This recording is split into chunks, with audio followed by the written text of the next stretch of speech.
Virginia Maryland Broker Commission Showdown. All right. There you go. What does that mean? Happy St. Patrick's Day. I'm ignoring you, Steve. With our St. Patty's Day green. Luck of the Irish to you, absolutely. So a warm welcome this morning. Thank you so much for filling the studio and for everyone viewing online at home. We are going to talk all things Maryland, Virginia commissions. So those of you that work in different jurisdictions, you know your listing agreements look a little different, right? Well, the problem is that those of you that work in primarily one jurisdiction and not in the other try to have the same rules in the different jurisdictions, and it doesn't work that way. So we want to make sure that we are talking through all those issues today to explain to you how to explain them to your clients and make sure that you're conducting business in the right way. So please join me in welcoming Miss Kara Norcutt, our principal broker of Maryland. Hi, Kara. Hello. Yes, Kara, Thank you. welcome. Mr. Mike Briggs, our supervising broker in Virginia. Thank you so much. And trying to moderate these two to keep the showdown drama to a minimum, Mr. Steve Lafave, our associate broker here in Virginia. So we've got three great brokers here going to be answering your questions, telling you all the things that you need to know. Please do silence your cell phones. They will interfere with the stream in the back. If you have to take a phone call, please do step out. This is my flight attendant side. Step out into the hallway to take that call because it will echo in here and we will hear the words coming out of your phone. So make sure that you take those phone calls out in the hallway. Welcome, you guys. Without further ado, kick off. Thank you. Thank you. Awesome. Good morning, everybody. Good morning. Good morning. Thanks, Sarah. I'm going to quickly turn things over to these two experts where I will be on the sideline primarily because Kara and Steve have both been teaching the contract classes more than I have. And as everybody knows, they get updated every 6 months, pretty much. And this class, if you didn't know, it's primarily for people that are right here in the metro area. Not to say it can't benefit people down south or up in the west or whatever, but agents who are licensed cross-jurisdiction, primarily with NVAR forms and or GCAAR or MR, right? Mm-hmm. There will be future classes that Tyler Simmons teaches on CVR MLS and the Virginia Realtors forms. After this, if anybody has any questions, we do have copies of the Virginia Realtor forms, and we can compare those for you a little bit against the Virginia Realtors, the Maryland and the GCAAR, okay? So without further ado, Kara, it's yours. Thank you very much, and thanks for everyone for coming in studio and everyone watching. I think it was easiest to start with Maryland because Maryland has that's where most of the confusion lies. So fundamentally, when we had the NVAR settlement changes and the contract change, the listing agreements, everything changed last summer. Maryland stood strong with doing things the way we always had been, making the clarifications that we needed to, but keeping everything fundamentally the same. The issue was that GCAAR and Virginia and some other jurisdictions totally decoupled. They changed their forms to read a little bit differently. And if we need to pay attention to who is paying, where the compensation is coming from, who is paying it, who's receiving it, and that we have the proper agreements, the proper forms and contracts in place that reflect what we're trying to do.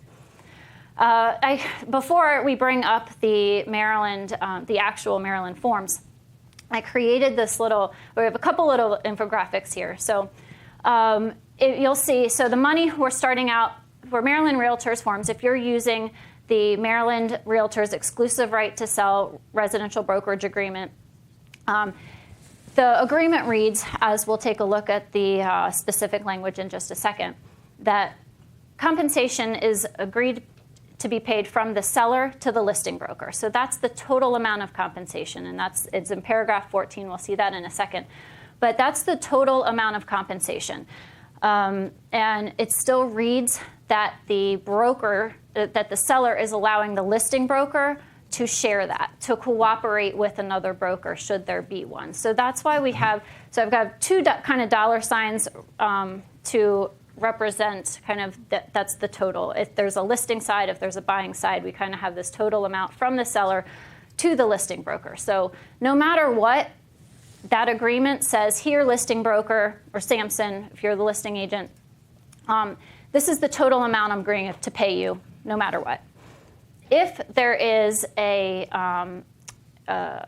buyer broker involved or someone on the buyer side, they can further agree to let us share that amount so that we still have that cooperative compensation, and that's in that paragraph 15. So that's why I have some of the money going from the listing broker to the buying broker. So notice it's not coming directly from the seller to the buying broker. All that money has shifted to the listing broker, and then part of it, however much they're agreeing in the agreement to let you share, we can pass that on to the buyer broker.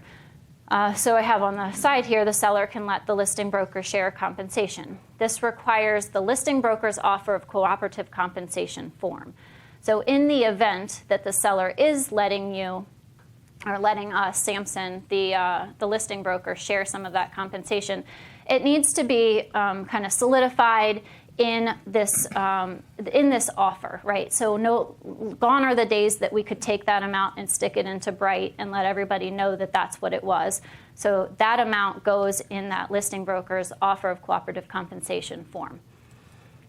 This agreement is between the brokers. So as we pull up the form in a second, you'll notice that it's the listing broker and the buyer broker. The seller and the buyers are also signing this in acknowledgement, but the agreement is truly between the brokers. So technically, it's not part of the contract. It's not part of the sales contract, right? Mm-hmm, exactly.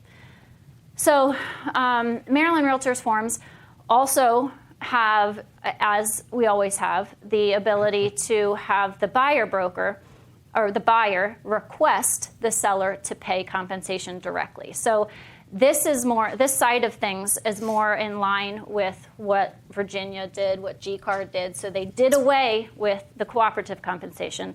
No, they're not letting there's no broker-to-broker compensation here.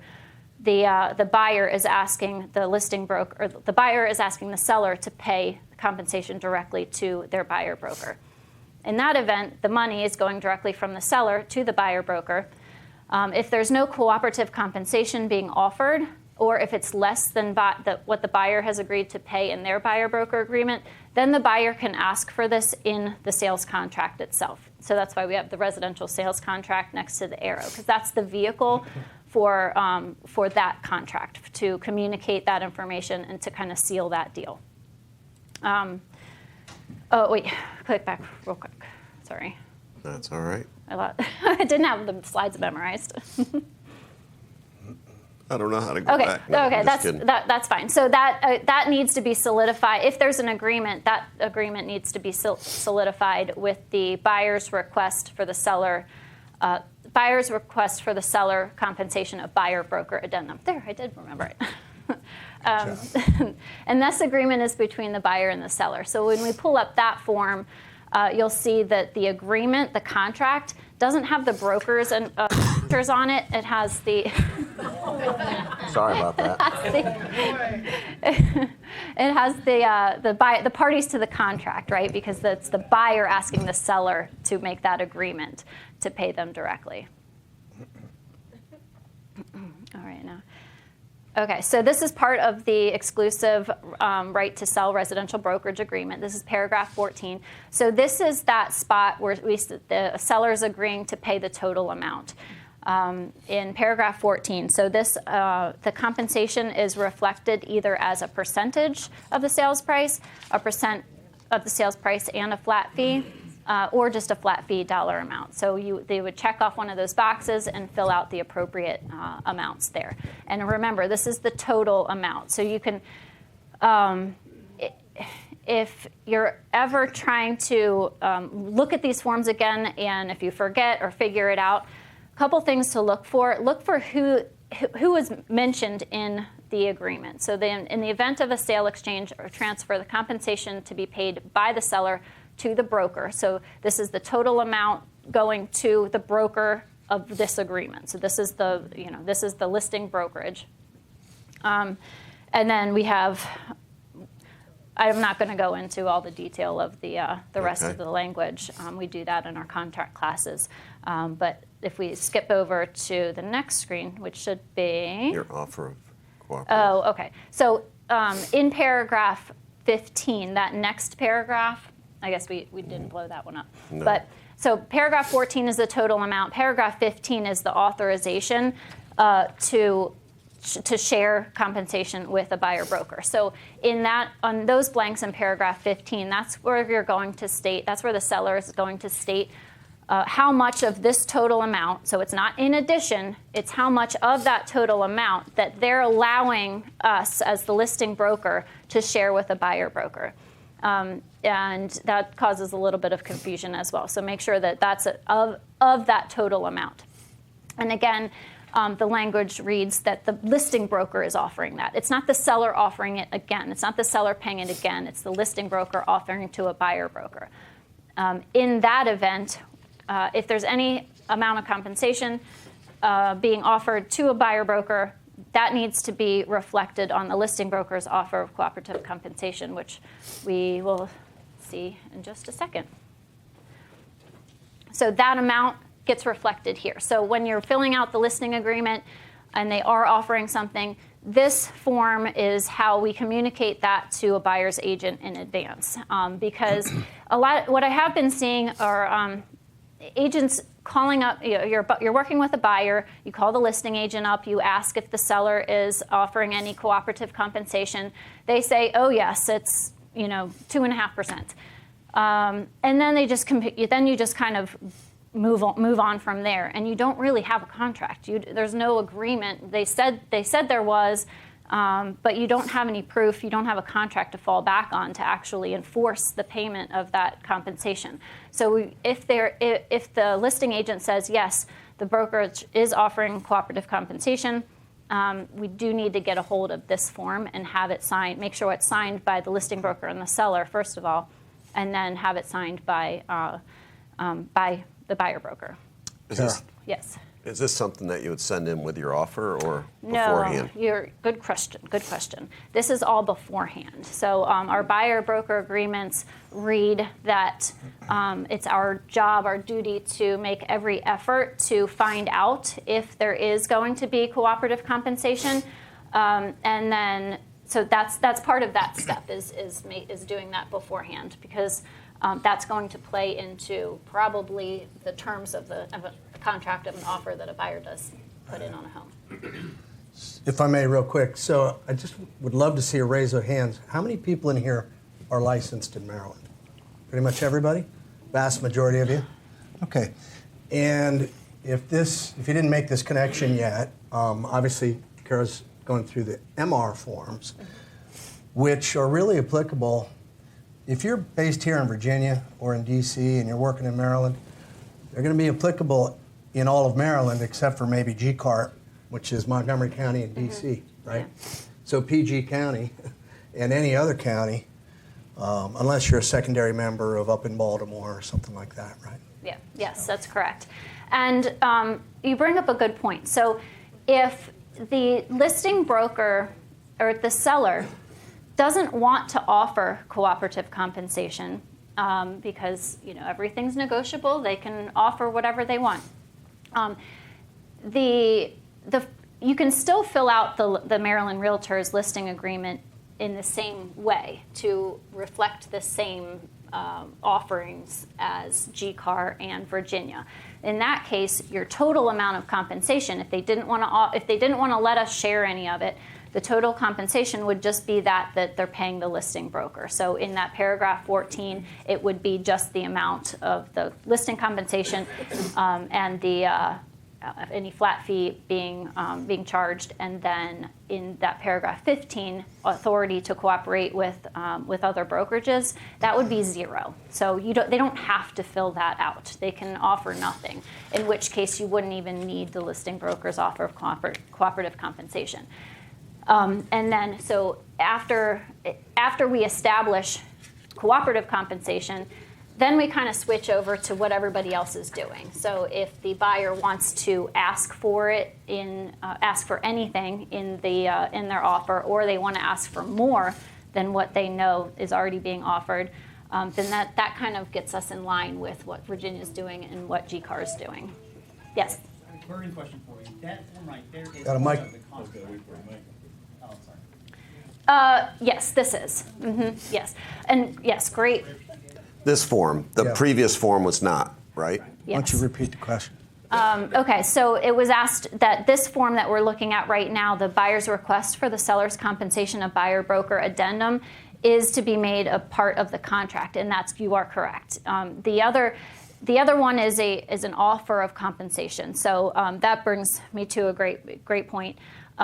Look at the titles of the forms, if they're offers, if they're notices, if they're addenda. That gives you an indication of when you're supposed to use them. So if we're using the listing broker's offer, it's an offer being made to that other brokerage. That's kind of a standalone. It's not an addendum. It's a standalone agreement between the brokers. That's not part of the contract. This is the buyer's request. This is an addendum. It's in the title. So that is to be made a part of the contract. And you can also take a look at the bottom. Who's signing this? So there's only room for the buyer and the seller. So it's the agreement between the parties to the contract. Now, the difference that we'll see with the Maryland Realtors version of this form versus GCAAR and Virginia, they are acknowledging that if there is a previous agreement to be made with cooperative compensation. So if there was an established listing broker's offer of cooperative compensation, thank you, that is just kind of acknowledged in paragraph 1. So prior to the execution of this addendum, the listing broker agreed to pay buyer's broker an offer of cooperative compensation in this amount. So this isn't the actual agreement being made. We solidified that with the other offer, but this is the parties kind of acknowledging and putting everything in one place, so it's kind of easier to give to the title company, to give to the lender, to say this is the total amount of compensation, and then you can pay it out one lump sum as normal. If the buyer was looking to ask for anything additional, that would go in paragraph 2. So that's kind of probably where we start seeing the similarities between the rest of the forms. The buyer is now asking the seller, as a term of the contract, as a term of the sales contract, to pay directly to their buyer broker this amount. And that's why there's space for counter offers there. If the seller wants to counter that term as they can any other terms of the contract, there's space to do it there. And then it goes on to say, we're adding these two amounts together, and you can pay them out at settlement in one lump. Good with that? I think so. Any questions? All right. GCAAR. And you can probably pipe in if there's similarities with Virginia or... I mean, GCAAR has always been a little bit more in line with NVAR documents than MR documents, because there was many years, those of you who have been around a little while, where we had the regional sales contract. And the regional sales contract was named that because Maryland, at least Metro Maryland, Montgomery County, like GCAAR, and NVAR used the same forms, pretty much. They were very, very similar. The sales contract was the same, regional sales contract. One of the things that I'd like to just throw out there, Kara, for your opinion, because I would think people are interested. You're up in Clarksville, and you're on the Standard Forms Committee, right? Yes. For MR. Right. You chairman? Yep, yes. Kara's the chairman, current chairman of the Maryland Realtors Standard Forms. And so she's going to be able to speak probably a little bit about what might be coming, what the trend may be. But would you recommend that agents that are based here in immediate Northern Virginia or Metro do need to get GCAAR secondary membership? Should, not necessarily have to. Obviously, you can use the MR forms statewide, so you can do business in Montgomery County, not DC, right? Right. So You're not licensed. what's your recommendation on that? If you were doing a lot of business in Montgomery County, I do recommend getting your secondary membership with GCAAR. It does unlock that library. They are the local board that of Maryland that has the largest separate library of forms, because they have different laws and disclosures that need to be made. So in order to best protect your clients, I do recommend just getting that Getting that. A couple hundred a year. Yeah. Mm-hmm. Yeah. Like MR is a couple hundred, 250 or three. What is it? About? Two something. So you can get your additional. MR state membership and library. And again, that library does have all the required forms to allow the jurisdictional documents, which might be required in Tacoma Park, Maryland, or any other county. But if you're doing business in Montgomery and DC doesn't have. I mean, we're here talking Maryland. We could have invited Noble Davis, but DC doesn't have their own forms library, right? It's GCAAR. It's GCAAR, right? Yeah, there are forms within the GCAAR library, but the one library covers both of those jurisdictions, for sure. Okay, I added a little image here too for GCAAR forms. So they have decoupled the compensation. So in the listing agreement, you'll see that the seller is agreeing to pay the listing broker through the listing agreement the certain amount of compensation, and then separate of that, they acknowledge how much they are willing to pay a buyer broker in that listing agreement. So the listing broker can make the buyer broker aware of any compensation considered by the seller using the seller paid buyer broker compensation notice. So that notice, again, let's notice the word notice, but that word is just letting somebody know. It's not an agreement yet. So you're just using that as a vehicle to communicate this information. And as what Steve said earlier, when should this happen? That should also happen before writing an offer. So you're going to call, and you're not, if they're not asking if there's not cooperative compensation, if there's an agreement, if the seller already authorized the listing broker to communicate this information in their listing agreement, then that can be then communicated to the buyer and the buyer's broker through this form. But again, it's not the agreement between broker to broker, so it's not that contract yet. We need to solidify this in an agreement in the contract. So we can click through. Oh, question? I just have a more general question. 1 second, Michelle, please. Oh, get a microphone. Maybe you want to leave one of those microphones up here, right up front.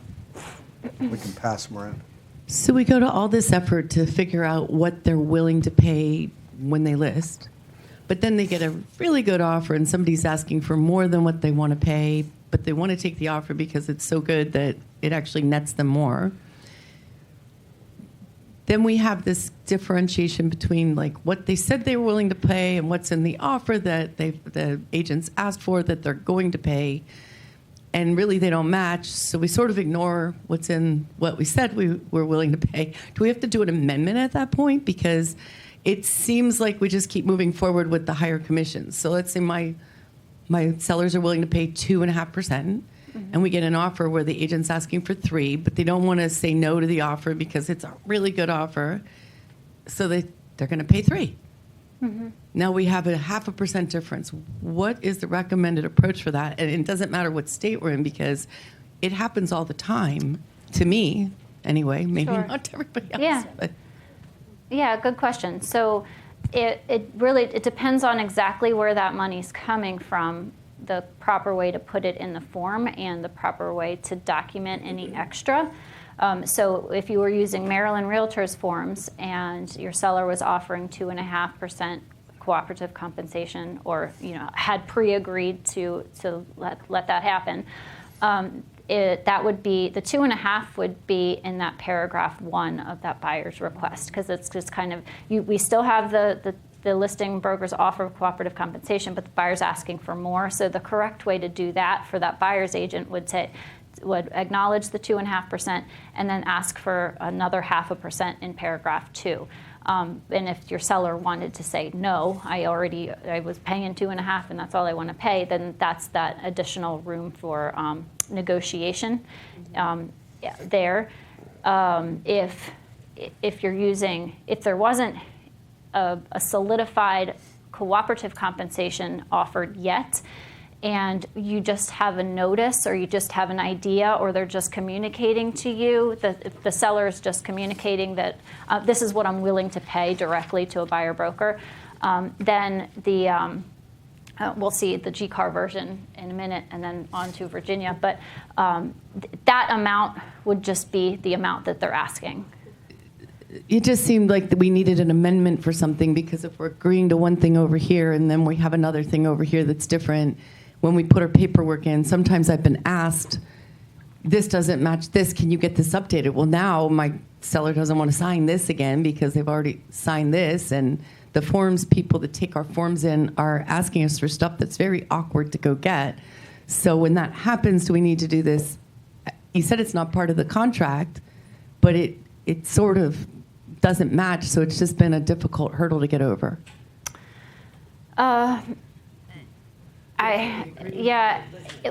When that happens, and it's especially with the transaction management and the review team, let one of us know, because when they are reviewing those things, it has been a change, and they're trying to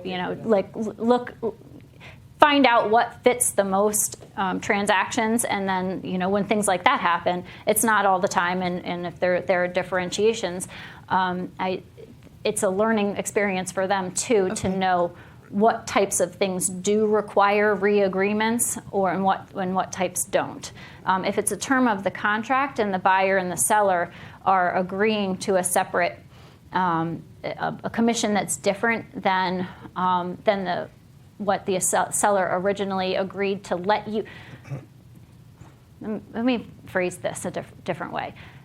With regards to the seller paid compensation directly, when they're filling that part out in the GCAAR form, and I imagine, correct me if I'm wrong, but Virginia, they're not there is not a contract to pay that amount yet, because the other party hasn't agreed to that. What they're doing is they're allowing the listing broker to offer that, to say that this is what the seller's willing to pay. But there actually isn't a solidified agreement to pay that amount. So while the GCAAR listing agreement might say, I'm letting you, listing agent, listing broker, let the buyer know that I'm willing to pay 2.5%. That's what the agreement is in the listing agreement. They're saying it's pretty much the same thing as the offer this. NVAR's optional addendum, right?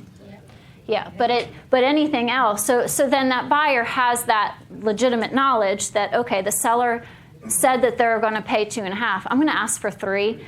That doesn't require a re-agreement of the listing agreement, because all they were doing was letting us tell the buyer that's what they were willing to offer. And the only time transaction review should be holding you up on your agreements is if in your listing agreement you have the listing compensation, which is happening, right? We still have some agents here that are still stuck in prior to July 1st of 2024, and they're still putting in their agreements total compensation in the compensation paragraph. So say they're putting 5 or 6% or whatever they're putting in there, and then when it goes to transaction review, they're only charging their client, say, 3%.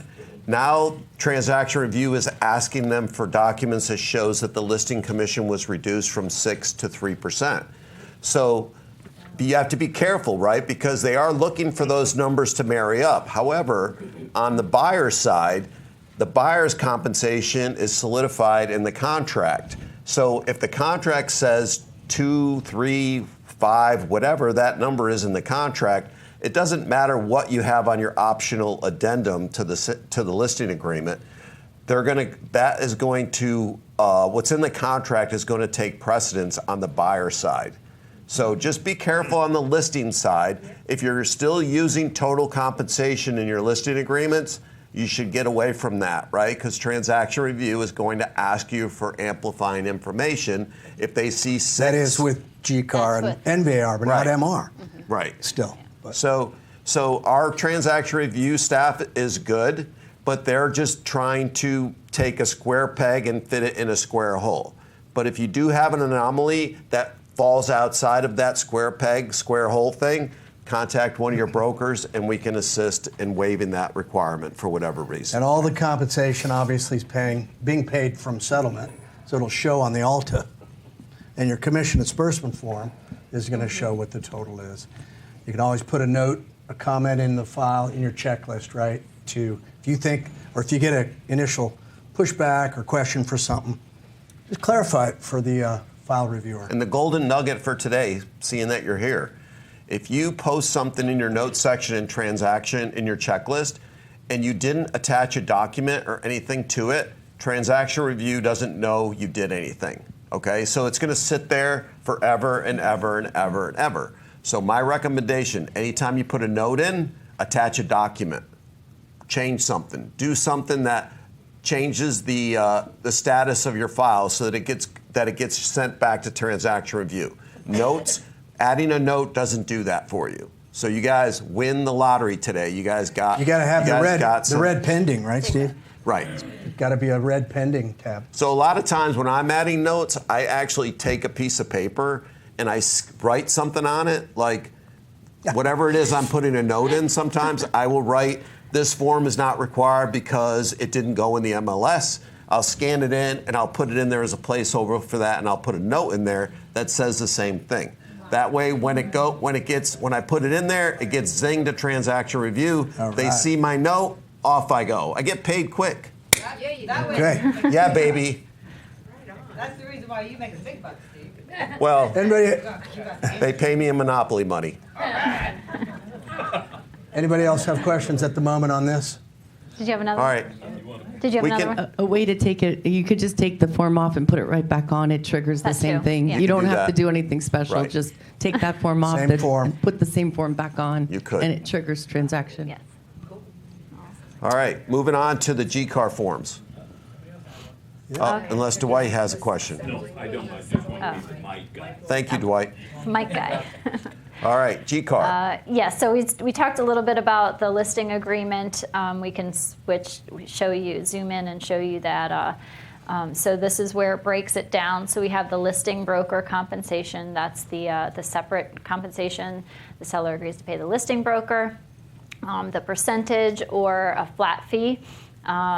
And then we have some kind of a la carte options after that. So in the event that there's a listing broker compensation for unrepresented buyer, the seller should the seller contract with a buyer represented by a buyer broker, the seller agrees to pay the listing broker. This is an amount, so if you come across a buyer who doesn't want to be represented, this is not dual agency, this is unrepresented buyer.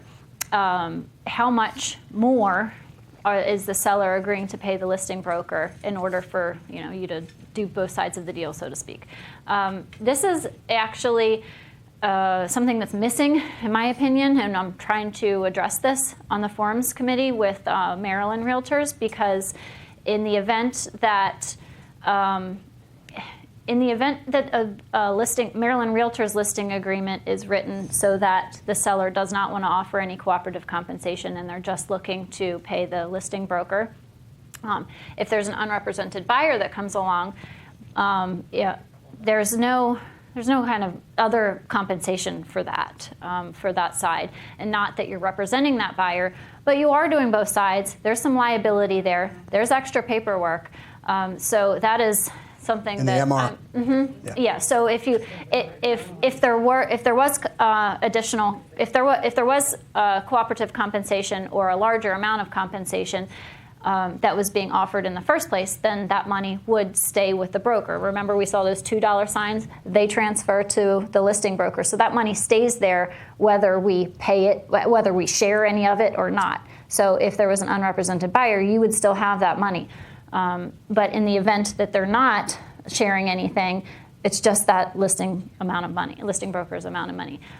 So yeah, that's something that I'm trying to address with Forms Committee to fill that gap. But anyway, we can also buy, and then you also have the buyer broker compensation.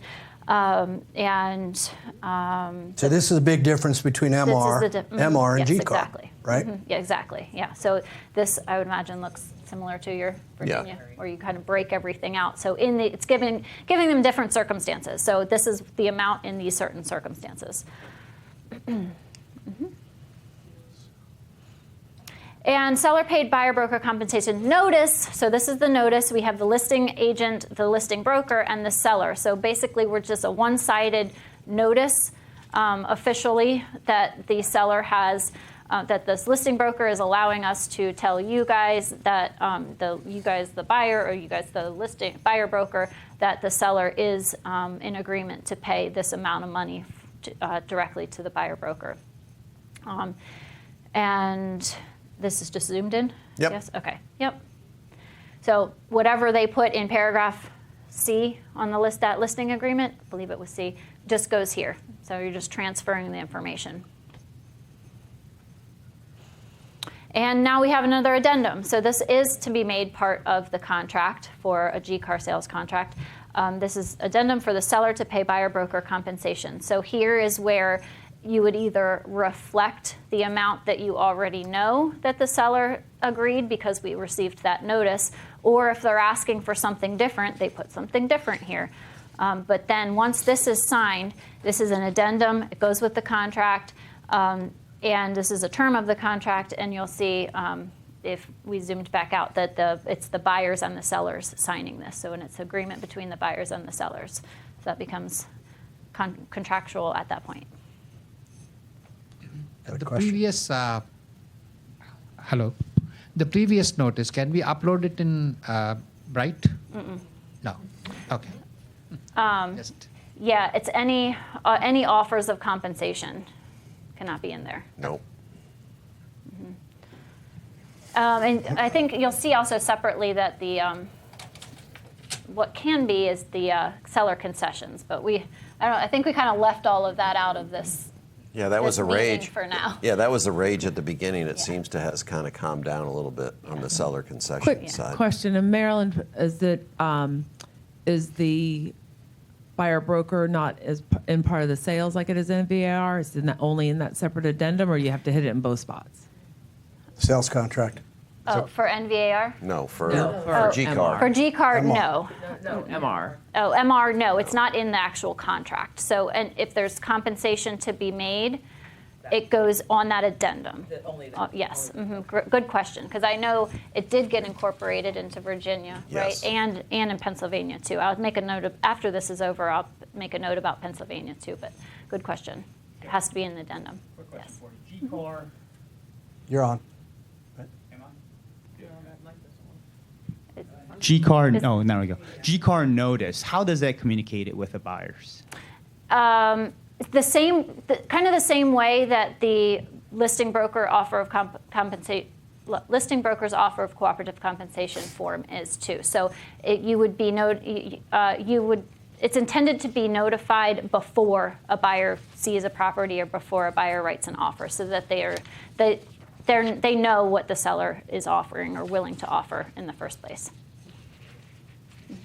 So whenever you're requested, so buyers' agents would probably call and request that information of you. So if there's cooperative compensation, you'd send over the Maryland Realtor form.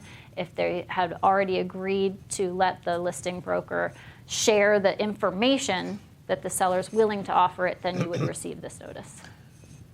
So I got a question. Kara, across Maryland, as far as you know, at least up where you are, or people that primarily use MR forms rather than GCAAR, or both, are you seeing any trend where agents are advising their clients, their seller clients, not to authorize them to disclose any given amount of compensation, leaving it with, hey, make your offer? Sure.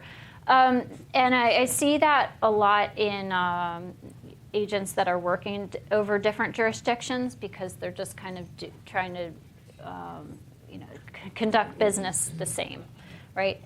It's a negotiation strategy, right? Yeah. Don't offer it. If you don't offer it up front, be advised that the buyer's probably going to ask for something in their offer. So that's a negotiation strategy. It's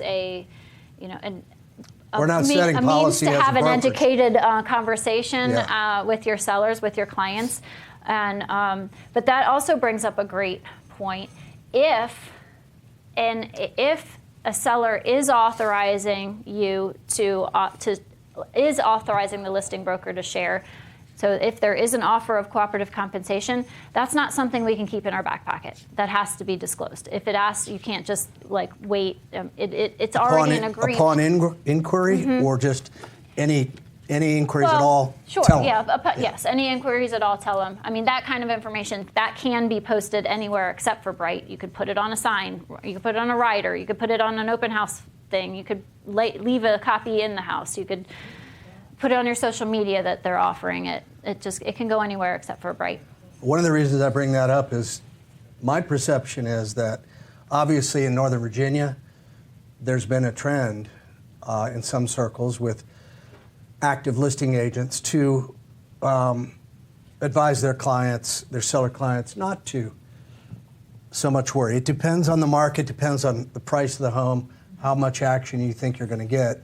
But difference in practice in Northern Virginia then compared with down south in Virginia, where I believe it is still far more common for listing agents to come to agreement with their seller that the listing agent is definitely authorized or encouraged to proactively tell any buyer agents who inquire. Okay, I believe that still is a far more common practice down south than it is here in Northern Virginia. So, but I was wondering about Maryland. Yeah. And again, we're not setting company policy, but it is something that you got to think about. A lot of agents haven't really thought about that, especially unless they start doing more and more listings. What are you going to advise your client? So. And it's a conversation. Let them know all of the options. Let them know the pros and cons, and they can give you an informed decision. Any more questions on the Maryland Realtor forms or the GCAAR forms? Otherwise, we're going to trudge. Otherwise, we're going to trudge forward here and get through NVAR. I got one last comment on that. We get asked pretty often, "Hey, can we share a document?" And the answer is no, we don't.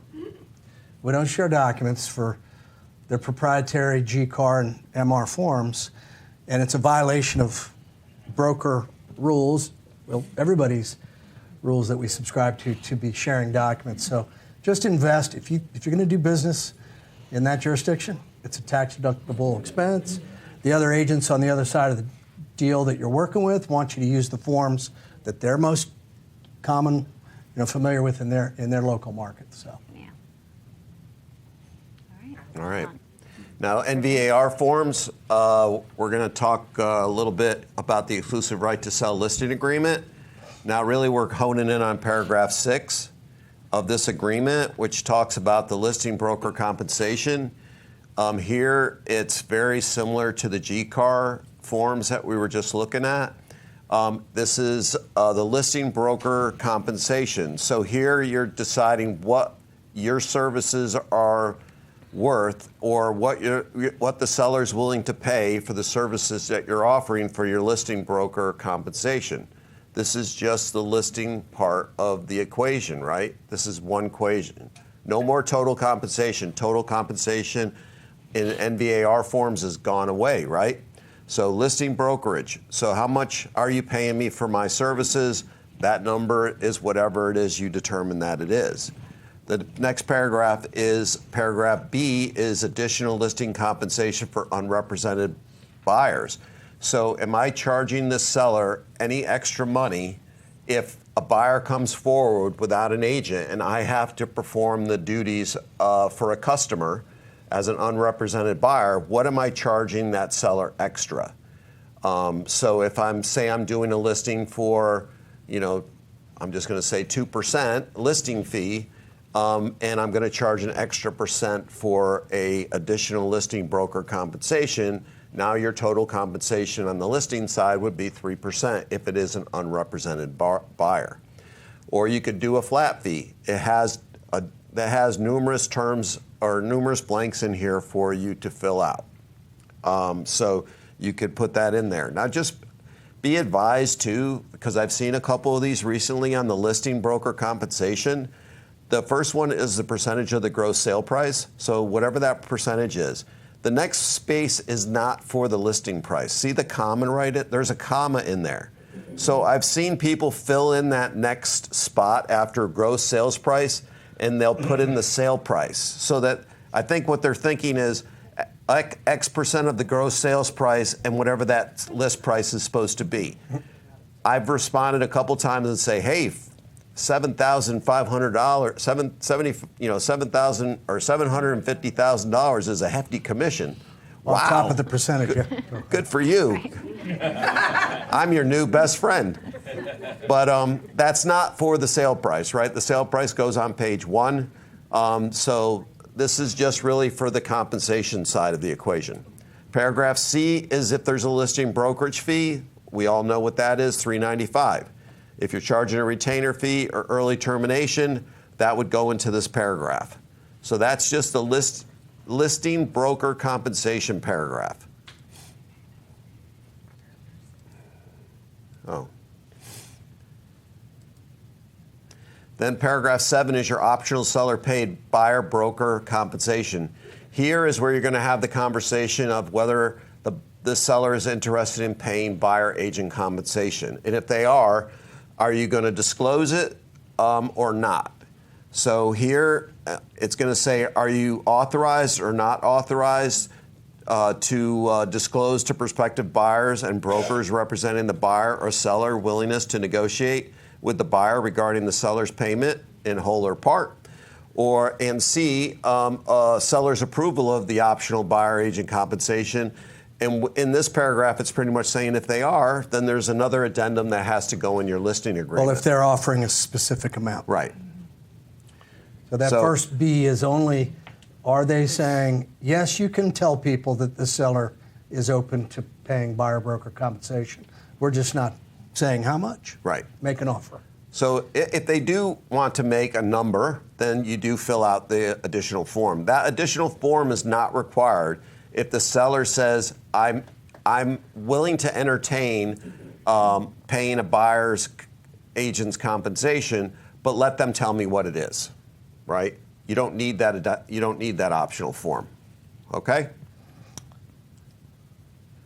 So that optional form would be this one, which is the listing agreement amendment, optional buyer broker compensation. In here, you're pretty much, the parties are agreeing to supplement the listing agreement to include the following. The seller is willing to pay the buyer broker compensation up to the following amount, and you would denote what that number is if the seller chooses to do that. If they don't, then you don't need this form. And then the second part of it is the seller authorizes broker to disclose or market in accordance with applicable MLS rules. So they're also allowing you to let everybody know what their compensation offer is. So any questions on these two forms? Okay, so this is regarding the first form, where you are talking about the retainer fee. I'm wondering in today's, what is happening in the market for us right now, have you seen as brokers that being used frequently, the retainer fee? Or the second part to the question is, when would you typically use that? Well, on listings, not necessarily on listings. I'm not seeing a high volume of retainer fees on things that I'm signing. Most of the time, I'm seeing retainer fees on tenant rep agreements and some buyer agent, buyer representation agreements, but rarely on listing agreements will I see a retainer fee. I am seeing more and more early termination fees on listing agreements. So I would probably say that's probably more in substitute with a retainer fee on a listing agreement. But if you do, as I've told other agents, if you do start charging a retainer fee, you should practice charging a retainer fee on all of your agreements, right? Because if you start mixing and matching retainer fees, right, it could be construed as potentially a fair housing violation. So be careful with retainer fees. If you're arbitrarily charging different people different retainer fees, it could potentially be a fair housing issue. And the question could be asked, why are you charging these people a retainer fee and not these people over here? And that's good advice, but retainer fee, I would be more inclined to charge a retainer fee if the listing was unusual, if it was a mess, if you were agreeing to take it on and maybe there's multiple heirs that all have to come to an agreement on it. If there's complications that look like it's not a cookie cutter listing, then maybe you charge a retainer fee for that for good reason. Or land, for example, that's going to involve, if it's a listing that's going to involve a lot more of your time up front and ongoing, that might be a reason to do it, right? Sure. So, thank you for the question. Dwight? Hey, Mike, would you document that? Retainer fee? That retainer fee in a case like that? So it would be documented there. We have a retainer fee form that is available that our accounting team would want you to turn in that would document that, and the money's coming in here, right? These are retainer fees mean you're getting paid up front. And our retainer fee form speaks to whether that retainer is going to be applicable towards the total commission at settlement or if it's in addition to that. In other words, is it refundable, meaning credited towards the commission or not? But Dwight, to kind of follow up to, if you don't normally charge a retainer fee and you're going to charge someone a retainer fee because it's a listing that Mike, as Mike was stating, I would put something in my folder, your folder that says that the reason why you're charging a retainer fee for this particular listing is because of X, Y, and Z. And then that way you have documentation in your folder. Kara, do you guys, so we didn't speak on that, but MR form and GCAAR form, both they have Yeah, the option. I don't see a lot. I don't see a lot on listings. Again, it's early termination fees, like you said, and then only but for seldom buyer broker agreement. Could I ask, while I have this mic, and I'll pass it to whomever. Clara, just a quick question. Maybe I slept this. I was processing Steve's funny joke, but could have been it. So what's it to say, since that compensation, the shared compensation form is done prior to the contract, what's to say that agent, the agent and the listing and the seller agrees to pay 6%? Ultimately, the contract's going to rule, right? And the share, does that go in the contract? 6% So what's to say that more. the agent says, even though the seller decided to pay 6%, and when I talk to the listing agent, they go, nah, he decided like they're and they're declining going to keep it on. Yeah, they're going to. So they don't want. Yeah. There's an offer, but they're declining it. Right. Then that would be. If it was never accepted, I would have that documented on the listing broker's offer, just strike through it and have the other broker initial, because it has already been a contractual agreement between the listing broker and the seller to offer it. So I would probably have that struck through and initialed by the buyer broker that they're not accepting it. And in that example, if they're not accepting it, the seller has already agreed to pay the listing broker. So it doesn't necessarily go back to the seller at that point. It would stay with you as the listing agent, unless you amended the listing agreement to give it back to them. All right, 2 more questions. Michelle? Nope. I have a very annoying question. Of course. Per usual. The little paragraph about whether or not the seller wants to disclose that they are paying cooperating compensation. I'm trying to imagine what that conversation would look like with the seller. Like, the seller doesn't know any better, right, on whether or not they should disclose it to the other side. They're just going to say, well, what do you think, or whatever. What might that conversation look like with the seller on whether or not they want it disclosed to the other side? Never mind. What do you think, Steve? Well, I think in Maryland, right, the Maryland form says in there, if you're charging a total compensation of 6%, it says in there what they're offering out to the buyer agent, right? So I mean, that would be, it's in the listing agreement, right, at that point. Yeah. The optional. Are you talking about NVAR Yeah. primarily? I mean, in Virginia, the seller, unfortunately or fortunately, is relying on our expertise to guide them, right? In regards to whether or not they should offer it, and number two, whether or not they should disclose it to other agents. And there's a myriad of opinions out there. I've been on one side of the fence, and I was just telling Mike recently that my opinion is starting to shift to the other side of the fence.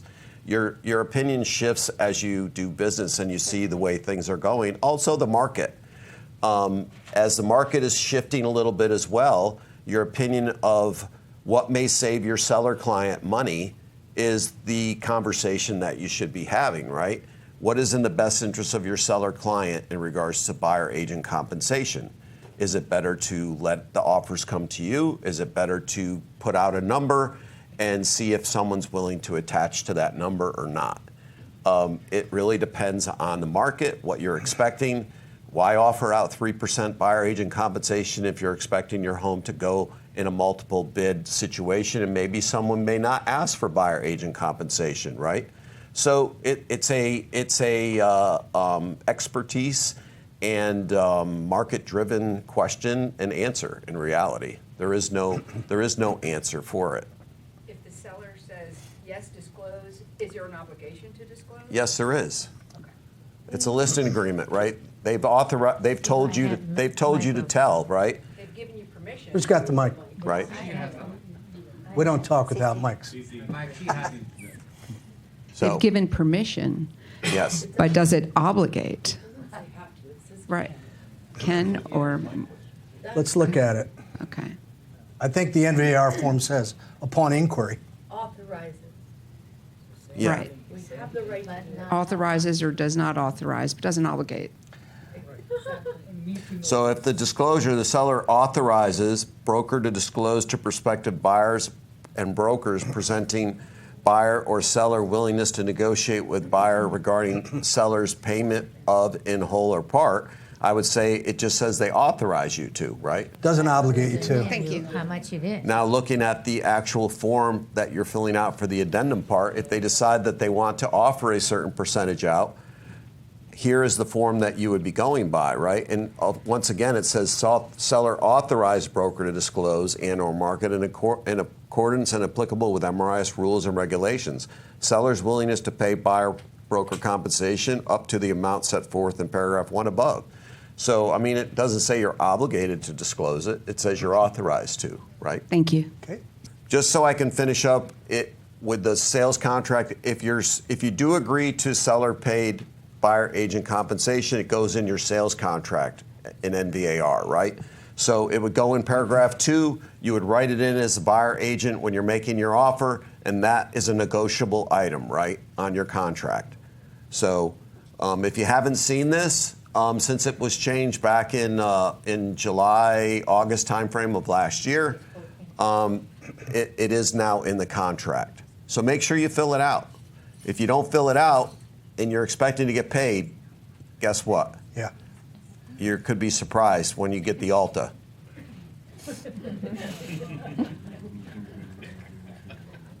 And then I just wanted to have a really brief discussion on the VAR and CVR MLS forms, right? Seeing that we're talking about all these different agreements, right? VAR form is very similar setup as the MR forms, right? It's still theoretically more of a total compensation, right? And they word it different in the VR forms, right? It's professional service fees, right? So remember, when you're working outside of the Northern Virginia area and you're going to be working with VAR forms, there's a potential that you're going to have to readjust your mind now a little bit, because they still have their forms kind of in a total compensation arena. Kind of like MR. Right. Right? And there's a broker-to-broker fee agreement. Yes. For VR. So We're not doing a deep dive on it. No. But And then- we recognize that there are people that are licensed in some, perhaps mostly on the central eastern side of Virginia, or that are doing business across the river in southern Maryland. And we wanted to touch on it. Anybody's got any questions on these afterwards? Yeah, and the Just let us CVR know. MLS form is now, they used to be very similar to the VR forms, and now they've shifted their forms to a listing compensation format as well. So they're kind of more in line now with the NVAR forms as listing broker compensation. And our very own Tyler Simmons has something to do with that. I Yep. think he's been pushing Richmond Association Realtors and the CVR MLS. They're both in Richmond, but the agents down there, by far in the Richmond area, use the CVR forms and not the state forms. Yeah. And he's also, Tyler Simmons, our office manager broker down in Richmond, is also doing a class, I think, or a conversation on Zoom, and it will be hopefully posted on the Nest someday soon, regarding the differences in these two forms. By the way, he also announced with us early, you'll see this soon, that CVR, their MLS, is shaking hands with Bright. Yeah. Right? I don't know what they call that agreement. It's kind of like Charlottesville did. So now all Bright members should be able to see listings in CVR. Right? All right. And what he said, that with one of the consequences of that, it's a good thing, not really a consequence, but benefits, and he's advising the board of directors and people down there with RAR that when that happens, he believes that they should expect more NVAR forms being used in that market, just because more and more Northern Virginia agents are having immediate access to the listings. All right. And then to hit Cece's question, now that we're at the end, right?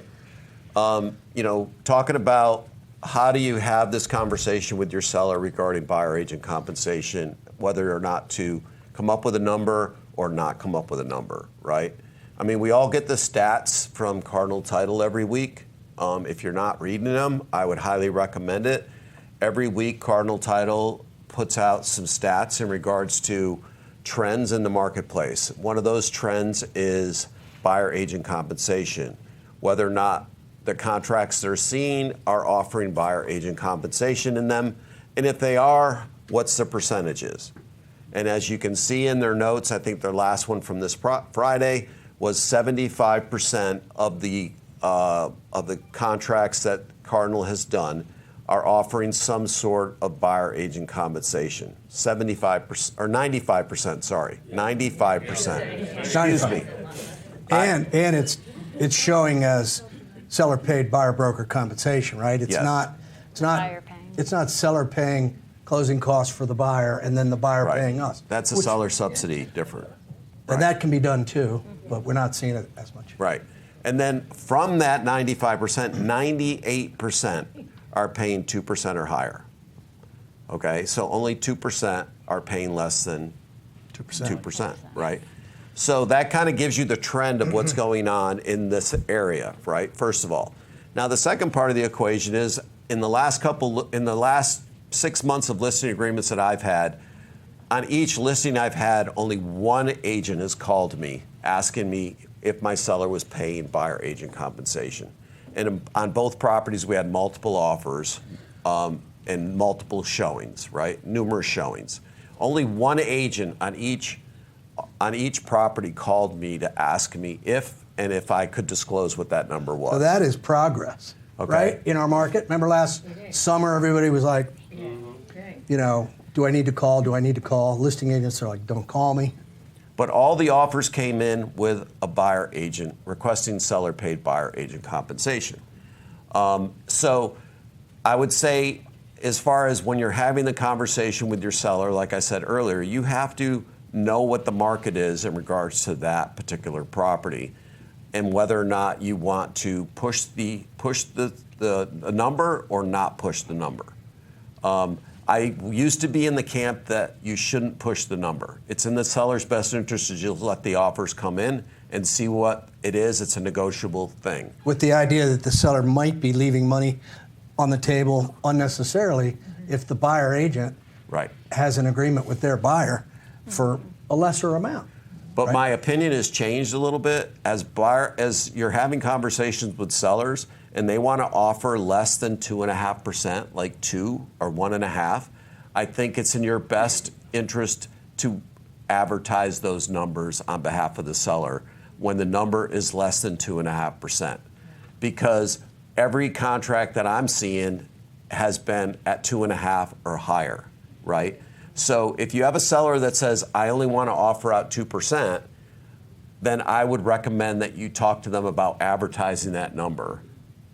Because you may get an offer higher than that, but at least you put your effort forward in order to get what they are willing to pay. So they out. can decide whether they might be at a competitive disadvantage if they don't Right.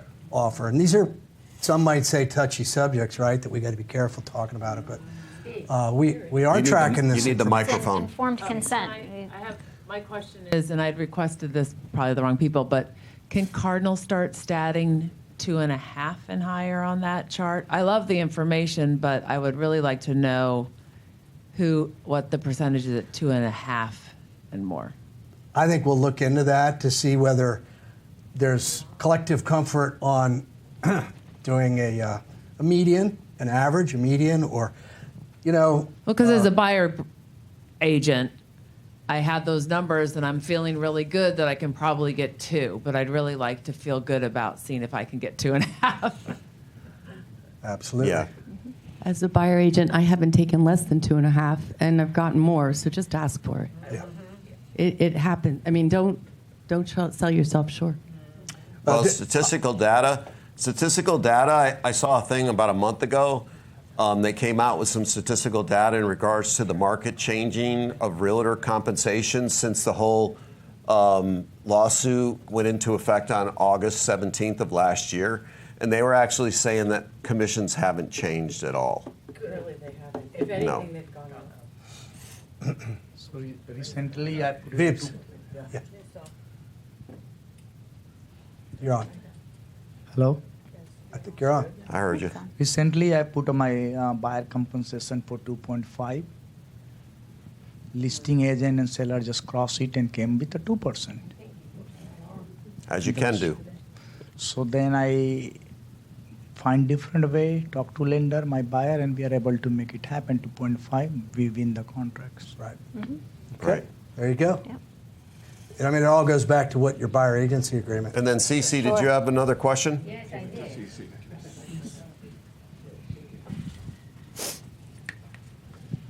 Like you say, we talk about how many percent seller willing to pay while you're at the getting agreement on listing. You say 2%. Then we have to do option, don't we? If Yeah, they you have say- to do that form. Right. So I don't know how much I'm going to pay. Let's see. Then you don't have to do it. That's right. Just because it's on that form doesn't hold your seller. The contract is what holds the seller obligated to the compensation. Correct. Yes. Last fall, even not today, last fall, my colleague and I did a listing. We had a 2.5 agreement. Buyer agent insisted 3 times back and forth, 3%. You see a big picture, how many you have offer-wise. That's when you decide whether you're going to go for 3 or not. Right. That's what we did.